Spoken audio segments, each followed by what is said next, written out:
Good evening class 7 student, कैसे हैं आप सब लोग। आई होप सभी अच्छे होंगे। तो चलिए स्टार्ट करते हैं अपना chapter number 7, the hour of heroism. Hour मतलब घड़ी, किसकी घड़ी? वीरता की घड़ी। तो इस चैप्टर का नाम है वीरता की घड़ी।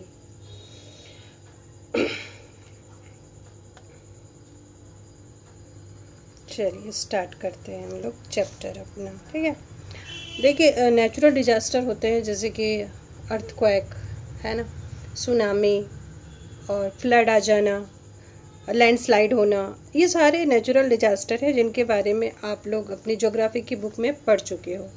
और ये जब ये नेचुरल डिजास्टर इस तरह से आते हैं तो इसमें सब लोगों का नुकसान ही होता है, ठीक है। लोगों की जानें भी चली जाती हैं, लोगों की जो प्रॉपर्टीज़ होती हैं उसका भी नुकसान हो जाता है, जैसे किसी के घर का, किसी की शॉप, किसी का कुछ, किसी की गाड़ी, मतलब बहुत ज़्यादा इसमें नुकसान सबका हो जाता है, ठीक है। तो स्टार्ट करते हैं, देखते हैं ये जो नेचुरल डिजास्टर है जिसके बारे में इस में बताया गया, ये कहाँ पे आया और इसमें क्या हुआ। एक छोटा सा एक्सट्रैक्ट है आपका, बहुत सारी चीज़ें थी तो इसमें एक स्टोरी यहाँ से बनी जो एक एक्स्ट्रा ऑर्डिनरी, मतलब असाधारण से लोग, साधारण से लोग थे लेकिन उन्होंने काम कैसा किया, असाधारण वाला काम किया। मतलब ऑर्डिनरी लोग थे लेकिन काम उनका क्या था, एक्स्ट्रा ऑर्डिनरी काम था। चलिए स्टार्ट करते हैं और देखते हैं आपका ये चैप्टर नंबर 7। ध्यान से पढ़िएगा, इसका हिंदी वर्जन भी आपको दे दिया जाएगा और इसको पढ़िएगा जरूर ताकि जो भी चीज़ है आपके दिमाग में बहुत अच्छे से फिट हो जाए, आप कहीं भी किसी को कभी भी कुछ भी बता सकते हो। ओके, चल।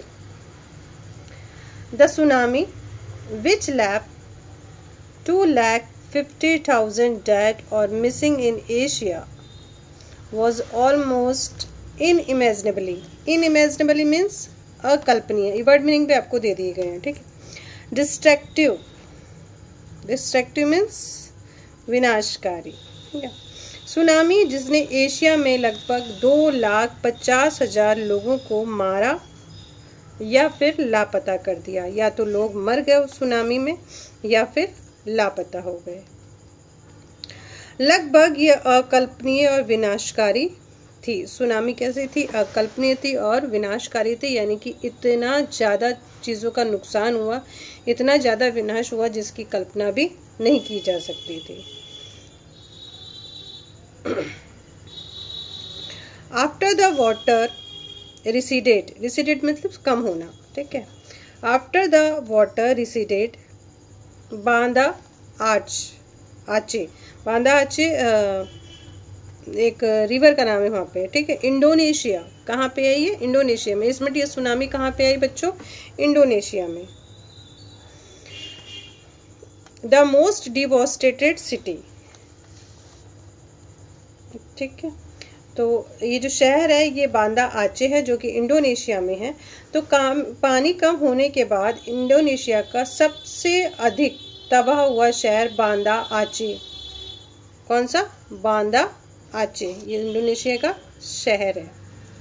Resemble Hiroshima after the atomic bomb, और ऐसा लग रहा था जैसे हिरोशिमा जो कि जापान में है, वहाँ पे एटॉमिक बम गिरा दिया गया था, तो उसी तरह से तबाही वहाँ पे भी हुई थी।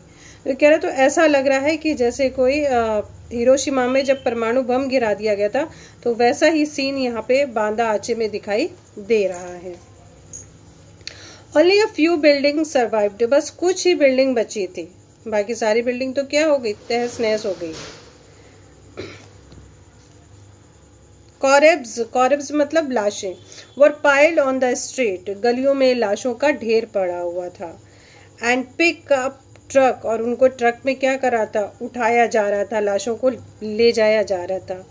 Yet admit the grief and loss the मॉर्टल danger, फिर भी इस दुख और नुकसान और इन खतरों के बीच में ordinary individual like Irwin and Jack proved themselves. ये जब चीज़ें इतनी सारी हो गई, इन इनके बीच में भी एरविन और जैक जैसे साधारण दो लोग थे जिन्होंने ये साबित कर दिया, प्रूव देमसेल्फ, जिन्होंने ये साबित कर दिया, capable of extra ordinary courage and selfless, the very essence of heroism. उन्होंने क्या साबित कर दिया? उन्होंने खुद को असाधारण साहस और निस्वार्थता मतलब जिसमें कोई स्वार्थ ही ना हो, ठीक है, बिना स्वार्थ के लिए सक्षम साबित किया। और वो क्या था? The very essence of heroism, यानी कि वीरता का सार, यानी उनमें क्या आ गई थी? वीरता आ गई थी। वीरता किस तरह से आ गई थी अभी हम इसको भी पढ़ेंगे, ठीक है। लोग तो कैसे थे? बहुत ही ऑर्डिनरी लोग थे, लेकिन काम उन्होंने कैसा किया? एक्स्ट्रा ऑर्डिनरी, साधारण लोगों ने असाधारण काम किया। A common human reaction to trauma means सदमा होना, ठीक है, of the natural disaster in paralysis.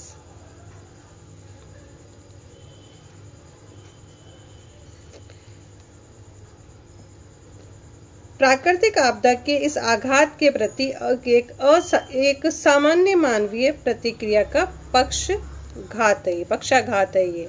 किस तरह से अभी देखते हैं।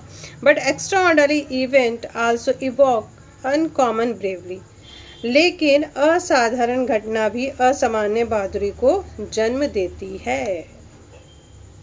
अब कहानी हमारी यहाँ से शुरू होती है।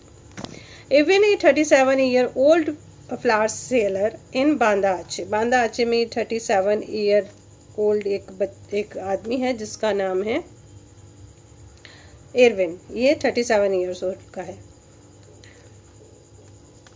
Was driving to his home by motor bike, ये मोटर बाइक से अपने घर पे जा रहा था। When the December 26 tsunami hit, जब 26 दिसंबर को सुनामी आई तो ये मोटर बाइक से अपने घर पे जा रहा था। He found safely with 100 of others on the humbacked bridge। humbacked bridge होता है बच्चों, इस तरह का ब्रिज होता है, उठा हुआ सा ऐसे, ठीक है, ये ब्रिज यहाँ से ऐसे और ये, ठीक है, तो इसको बोलते हैं humbacked ब्रिज, ये ब्रिज। तब जब अपने घर पे ये जा रहा था तो वहाँ इतना बाइक से घर जा रहा था और वहाँ पे इतना मलबा था कि पानी मुश्किल से ही दिखाई दे रहा था। अचानक, सॉरी एक मिनट फिर से देखते हैं। तो इसने बहुत सारे लोगों के बीच में अपने आप को भी हमबैक्ड ब्रिज पर क्या पाया? सुरक्षित पाया। आर्क्ड अबव द स्वेलन आर्चे रिवर के ऊपर ये पुल बना हुआ था। The black water looked like heavy mud, और जो काला पानी एकदम जैसे कोई कीचड़ होता है ना, उसी की जैसे दिख रहा था। वहाँ एकदम पानी बहुत ही ज़्यादा काला हो चुका था, कीचड़ की जैसे दिख रहा था नदी का पानी। The black water looked like the heavy mud he recalls, ठीक है, वो बताते हैं अपनी कहानी। इरविन जो है अपनी कहानी बता रहा है। It was filled with crops मतलब लाशों से भर गया था, कार से भर गया था, डेड एनिमल से भर गई थी वो नदी, मतलब पूरी इस तरह से उफन गई थी। मतलब जब सुनामी आती है ना समुद्र में तो वो कई किलोमीटर तक जाती है, कई किलोमीटर तक। तो ये नदी के अंदर सारी चीज़ें आ गई।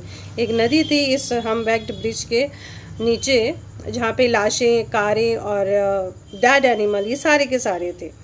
दे was so much rubble means होता है मलबा, और ये कैसा लग रहा था जैसे कि पूरा मलबा उसके अंदर भर दिया गया हो।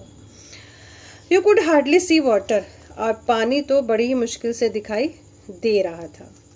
Suddenly the crowd on the bridge heard cry, अचानक जो भीड़ थी उन्होंने वहाँ से, जो ब्रिज था वहाँ से एक चीख सुनी, पापा पापा। क्या आवाज सुनी? पापा पापा। Erwin scan the river, scan मतलब जांचना। उसने रिवर को देखा, भाई कि रिवर से तो आवाज़ नहीं आ रही है, तो उसने रिवर को देखा। But could not located the source of appeal, लेकिन वो चीखने की जो आवाज़ थी ना वो समझ में नहीं आ रही थी कहाँ से आ रही थी। A man standing next to him pointed, एक आदमी था ना उसके आगे, तो उसने उसको इशारा किया। There is a little girl over there, कि देखो वहाँ पे एक छोटी सी लड़की है। The child of about 3 was clinging to a wooden plank in the middle of the river, और वो जो छोटी सी बच्ची है वो 3 साल की है और वो नदी के बीच में एक लकड़ी के तख्ते से चिपकी हुई थी, ठीक है, उसको पकड़ के उसने रखा था। There were so many men on the bridge, bridge पर बहुत सारे आदमी थे, क्योंकि सभी लोग अपनी जान बचा रहे थे, तो बहुत सारे आदमी थे। Edwin says but nobody made a move, लेकिन किसी ने भी कोई कदम नहीं उठाया, किसी ने हिम्मत नहीं की। A police man with a video camera contented himself was filming the girl as she drifted by, drifted मतलब बह रही थी, लड़की बह रही थी, और जो पुलिस मैन था वो केवल अपना जो वीडियो बनाने हैं उसी में वो संतुष्ट था। मतलब पुलिस का काम था जबकि कि उस बच्ची को बचाया जाए, लेकिन वो केवल उसको वीडियो बनाने में था कि वो लड़की बही जा रही थी, वो लकड़ी के जो तख्ता था ना उसको पकड़े हुए। I realizes then nobody was going to help, और फिर इरविन कहते हैं मैंने रियलाइज किया कि कोई भी उसकी मदद के लिए नहीं आया। So I ran to the river side and waded into the water, फिर वो कह रहा है कि मैं नदी की तरफ भागा और फिर मैंने पानी में मैं उतर गया। ठीक है, अब वो जा रहे हैं और जो एरविन है उसकी अपनी उस बच्ची की हेल्प के लिए जा रहे हैं। जब उन्होंने देखा ना कि कोई भी नहीं जा रहा, यहाँ तक कि जो पुलिस वाला भी क्या कर रहा है, वो भी केवल वीडियो बनाने में लगा हुआ है और कुछ नहीं कर रहा। It was field with debris, debris means होता है मलबा, जो अवशेष रह जाते हैं, जो खंडर, वो सारा भरा हुआ था। जो ये नदी थी वो इन सबसे भरी हुई थी। And my feet kept getting stuck in fishing net, और मेरा जो पैर है वो मछली पकड़ने वाले जाल में फंस गया। After struggling for near 15 minute, और 15 मिनट के बाद, बहुत ही संघर्ष करने के बाद उसका पैर उसमें से निकला। ही रीच द गर्ल, तब वो उस लड़की के पास पे पहुंचा। I yell to man on the bridge to get the girl from me, अब वो लड़की के पास पहुंच तो गया, और फिर उसके बाद जो ब्रिज के ऊपर जो लोग खड़े थे उनसे उसने अपील की कि इस लड़की को आप ले लो, ठीक है, आप इस लड़की को मुझसे ले लो, इसको बचा लो। आई वॉज गेटिंग टायर्ड, मैं बहुत थक रहा हूँ। But again no one moved, लेकिन फिर भी कोई भी वहां से हिला तक नहीं कि उस बच्ची को बचा ले। I guess they were very scared, और मुझे ऐसा लगता है कि वो लोग शायद बहुत ज़्यादा डर गए होंगे। I thought I had lose hold of her, और मुझे ऐसा लगा कि मैंने उसे पकड़ लिया है। Then I saw a young man going into the water, और तभी मैंने, मतलब उसकी जो पकड़ थी ना थोड़ी सी लूज होती जा रही थी उसको, तो इसलिए वो कह रहा था, वो थका हुआ था, वो खुद भी थका हुआ था, तो वो कह रहा था कि भाई इसको पकड़ लो, लेकिन कोई भी नहीं आया क्योंकि सब डरे हुए थे। Then I saw a young man going into the water paddle toward me, और फिर कह रहे तभी मैंने देखा कि एक युवक जो है, एक आदमी, वो पानी में आया है और वो मेरी तरफ ही बढ़ रहा है। I will never forget that moment in my life, और ये जो मोमेंट है, ये जो क्षण है, मैं अपनी ज़िंदगी में कभी भूल नहीं पाऊँगा। I will never forget his face, और उसका जो चेहरा है मैं वो भी भूल नहीं पाऊँगा। The face belong to hero Jack, Jack Kurniawan का था, ठीक है। इस एक जैक नाम का व्यक्ति था जिसकी उम्र लगभग थी 27, और 27 ईयर्स ओल्ड वर्कर एट ए अम्यूजमेंट पार्क, जो अम्यूजमेंट पार्क यानी मनोरंजन पार्क में काम करता था। 27 साल का था Jack. It was obvious that someone had do something, Jack कहता है कि ये स्पष्ट है कि किसी को कुछ करना होगा। एंड और both of dam would down, और दोनों के दोनों क्या कर रहे थे, अब डूब रहे थे, ठीक है, दोनों डूब रहे थे। डूब जाएंगे तो तुमको, क्या तो तुमको कुछ करना पड़ेगा या मुझको कुछ करना पड़ेगा, नहीं तो दोनों डूब जाएंगे। Jack waded to the middle of the river, Jack क्या हुआ, वेट करता हुआ आया नदी के बीच में। वेट करता हुआ मतलब जैसे धीरे धीरे तैर तो क्या पाएगा, उसके अंदर बहुत सारी जो लाशें थी वो सब थी, तो वेडेड करता हुआ है, जैसे कि बतख वगैरह करते हैं ना, उस तरह से। Trying to avoid the dead bodies से थोड़ा थोड़ा से ऐसे बच के आया वो, क्योंकि बहुत सारी डेड बॉडीज थी वहाँ पे रिवर में। And when he attempt to lift the girl to his shoulder, और फिर उसने क्या किया, लड़की को अपने कंधों पर ले लिया। शी स्क्रीम्ड इन पेन, और वो दर्द से बेचारी चीखी। Her right foot was cut in fishing net, उसका जो राइट पैर था वो फिशिंग नेट में फंस गया था। Erwin struggled to untangle her while Jack concentrate on staying afloat. अब जैक है वो तो ये कर रहा था कि इसको किसी भी तरह से छुड़ाए, तो जैक छुड़ाने के लिए संघर्ष कर रहा था, जबकि जैक जो है वो तैरने पर ही ध्यान दे रहा था कि कहीं डूब ना जाए। I kept telling myself to hang on, Jack recall. Jack को याद करते हुए कहता है कि मैं खुद से कहता रहा और all of us would drown. वो कह रहा है मैं खुद से ये कहता रहा कि लटके रहो नहीं तो हम दोनों ही डूब जाएंगे, मतलब दोनों क्या तीनों ही डूब जाएंगे। तो इसलिए पैर हिलाने की कोशिश करते और तब तक वो उसको निकालने की कोशिश कर रहा था। When the two men got the weeping child to the river bank, अब जब दोनों व्यक्ति ने रोती हुई बच्ची को नदी के किनारे लेके आ गए, वो नदी के किनारे लेके आ गए। दे पार्टेड विदाउट इंट्रोड्यूसिंग देमसेल्फ, तो बिना एक दूसरे का इंट्रोड्यूस मतलब बिना किसी दूसरे का नाम पूछे, बिना दूसरे के बारे में जाने वो अलग हो गए। ठीक है, अपनी अपनी जगह वो लोग वापस चले गए। For 8 months Jack believed Irwin was the little girl's father. अब 8 महीने बीत गए। 8 महीने तक जैक को लगता रहा कि इरविन ही बच्ची के पापा हैं। ही वॉज मिस्टेकन, लेकिन वह गलत था। The two men were chanced bystander risking their lives to save a total stranger. जबकि दोनों व्यक्ति संयोग से खड़े होकर एक अजनबी को बचाने की कोशिश कर रहे थे, अपनी जान जोखिम में उसमें डाल रहे थे। Sadly, tsunami story from Aceh even account of exceptional personal courage really have completely happy endings. दुख की बात है कि आचे से आई सुनामी की कहानियां यहाँ तक कि असाधारण व्यक्ति साहस की कहानियां भी शायद ही कभी पूरी तरह से सुखद अंत पाती हो। Some month later, Irwin and Jack met once again. अब कुछ महीनों के बाद जैक और इरविन वापस एक दूसरे से मिलते हैं and instantly recognized each other, और तुरंत ही एक दूसरे को पहचान लेते हैं। As they recall, और जैसे कि वो याद करते हैं, the event of that day, उस दिन का इवेंट, जब सुनामी आई थी उस दिन का इवेंट याद करते हैं। Irwin began to speak of how his family had been affected. Irwin बोलने लगता है, बताने लगता है कि कैसे उसकी फैमिली अफेक्टेड हुई सुनामी से। Although his wife and 2 oldest children survived, कह रहा है यद्यपि मेरी वाइफ और 2 मेरे जो बड़े बच्चे हैं वो बच गए। His younger child as a 5 years boy died in the tsunami, और जबकि जो उसका सबसे छोटा बेटा था 5 साल का, वो सुनामी में मर गया।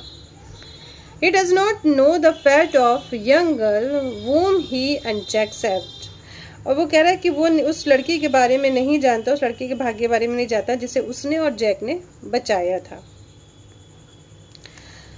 It would be make a big difference to me to know that she survived, Irwin से, और ये जानना मेरे लिए बहुत ही बड़ा अंतर पैदा करेगा कि वो बच गई, इरविन ऐसा कहते हैं। Then I could accept the fact of that although, फिर वो कहते हैं कि तब मैं इस सत्य को स्वीकार कर सकता था, यद्यपि I lost my own son, कि मैंने अपने एक बेटे को खो दिया। मैंने बेटे को तो खो दिया, लेकिन मैंने किसी की जान बचाई अगर मुझे पता चल जाता है कि वो लड़की जिंदा है या नहीं है। I have to save the life of someone else side, कि मैंने किसी और के बच्चे की जान बचाने में मदद की अगर मुझे ये पता चल जाता है कि वो जो लड़की है वो जिंदा है या नहीं है। ठीक है, तो ये 2 लोग थे जिन्होंने उस बच्ची की जान बचाई और डरे नहीं, बिल्कुल भी जो होना था वो हो रहा था, बाकी कोई लोग नहीं हिले। तो इस तरह से जो कभी कभी ये जो नेचुरल डिजास्टर आ जाते हैं, इसमें ऐसे कई लोग होते हैं जो अपनी जान पे खेल के लोगों को बचाते हैं। तो आई थिंक आपको भी ये चीज़ समझ में आ गई होगी। तो अब चले आगे देखते हैं क्वेश्चन आंसर पे। Tick the correct option. ठीक है, आप देखते रहिए, टिक लगा लीजिए।